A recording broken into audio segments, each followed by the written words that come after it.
What if I told you someone once fell 33,000 feet and lived? Picture this. A flight attendant is on a routine flight when the plane suddenly rips apart.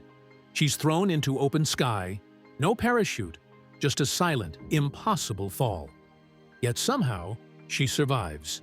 But here's the part no one tells you. The truth behind how she lived is far stranger than the fall itself. And once you hear it, you won't look at survival the same way again. By the way, if you're fascinated by stories of impossible survival and secret heroes, check out my video, The KGB Spy Who Secretly Stopped a Nuclear Apocalypse. It's a story you won't believe. If that shook you, hit like and subscribe so you don't miss the next one. Vesna was just 22, working her first years as a flight attendant. Life was routine. Serving passengers, planning weekends, dreaming of normal things. But on January 26, 1972, routine vanished. Mid-flight, over Czechoslovakia, an explosion ripped through her plane. Chaos swallowed the cabin. Seats tumbled. Luggage spun like shards of a storm. She was hurled into the freezing sky. 33,000 feet below.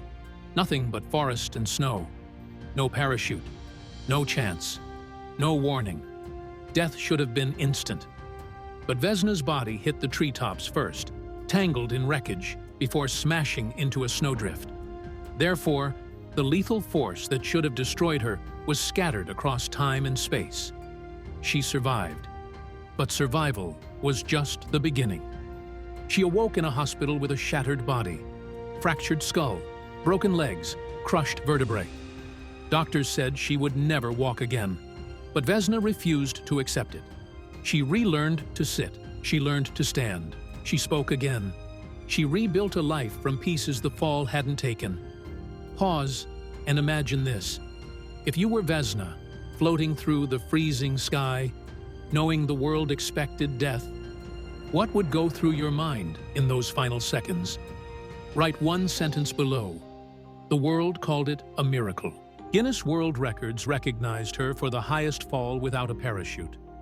Governments and investigators debated sabotage. Newspapers turned her into a symbol.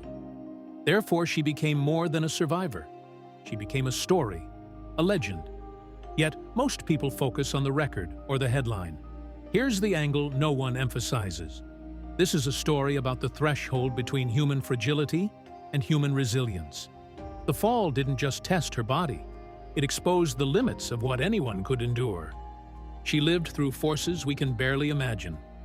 And the quiet truth, she carried pain and trauma hidden behind her public heroism. Every scar, every bone mended, every memory of that sky-high moment reminds us that survival is messy, contradictory, and awe-inspiring. She survived the impossible, and yet survived only because a series of unlikely events aligned in her favor. That's the true story behind the headline. If you survived hearing that story, imagine what you'd feel if you were in her shoes. Comment below. If you fell from the sky, what would you say first? And don't forget to check out my other video, The KGB Spy Who Secretly Stopped a Nuclear Apocalypse, for another unbelievable true story from history that will leave you shocked and amazed.